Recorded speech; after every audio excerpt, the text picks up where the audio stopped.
Hey everybody, it's Lisa from the Silver Farmhouse. Let's make a butter churn out of this wood barrel that I found in Michael's. So I am using for the handle a plunger handle from the Dollar Tree. It was $1.25. We are going to have to drill a hole in our lid. So this lid just simply pops off. I am going to use a spade bit and we're going to drill a hole. I simply measured across my lid both ways. Ended up being a 5.5-inch lid, so 2 3/4. When I measured each side, I did a little marking and found the center of my lid. This is a 7/8 spade bit. Am I doing this right? I have no clue, but listen, I do get the hole drilled. That's all that matters, right? So I drilled a hole in this lid. I end up drilling one side a little bit, flipping it over, and then drilling the other side a little bit. Listen, I don't know how to use a spade bit. If you don't know how to use a spade bit, it works. Just try it. Don't be afraid to try something new. You'll get it to work. Just watch your fingers. Just watch your fingers. But there you go. I drilled my hole. So we have our hole drilled, and now the plunger handle will fit through. I'm just giving the hole a little sanding just to get all those little rough pieces off. Now, I am going to give my plunger handle a sanding because there was a sticker on there and it did not want to come off very well. So I'm just going to sand the entire handle because we are going to get some antiquing wax on this to make a cute stained butter churn. Listen, I'm using the Waverly antiquing wax from Walmart. It's great to use indoors. Let's give this entire barrel, handle, lid, and the inside of the barrel a coat of antiquing wax using an antiquing wax brush. Just rub it all over.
Now that we are just about done staining our bucket, look at that beautiful color. Don't worry about your rings. The stain wipes right off. We are going to use some Rub and Buff. I am going to apply some Rub and Buff around my rings on my bucket. I want to give them more of an aged look.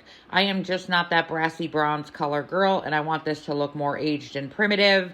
Don't worry about hitting your bucket. It adds more age and primitive to your bucket, so you don't have to be too neat about this. You can get Rub and Buff at Hobby Lobby, probably Michael's, and I got mine off of Amazon. It is a little pricey, but let me tell you, this little tube, I'm using the color Ebony, goes a very, very long way. You only need a little bit on your finger, and you just rub it on, let it dry. It will dry to this aged look. They call it rub and buff because you can actually rub this off a little bit in spots if you would like to, but I'm not. I'm just going to leave it totally pure the way it is, and look how pretty it made that brass copper look, like a old-time worn copper. I am just loving this butter churn, and guys, it is so easy to make. Look at the beautiful look on those rings. Love how it aged them. Now, the next step we're going to do is I'm going to get my black ink pad and just a brush, a regular hard bristled paintbrush. I'm going to rub some ink all over my stained bucket to give it even more of a worn, dirty, old, primitive, grungy look. If you don't want to do this step, you don't have to, but I'm doing the lid, and I'm also going to do the handle. You can put on just a little bit. You can put on a lot. This is where you're going to get creative in your own way and do what you like to do. Maybe you like the brass rings. You can leave them brass.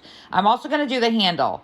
Now listen, I'm going to put the handle in the bucket, and I'm going to do it a lot darker where your hand would kind of touch all the time if you were actually butter churning with this. You see how it got nice and dark there? I am just loving this. Now, there is a hole on the top of the lid. I am taking a wooden star that I painted black with Apple Barrel's matte black. I'm going to glue it right over the hole so you don't even see that hole no more. And we're going to add a little hang tag on there that says fresh churned butter. And voila, guys, look, you have an amazing, adorable butter churn. I hope you all enjoyed this quick tutorial, and thanks for watching the Silver Farmhouse.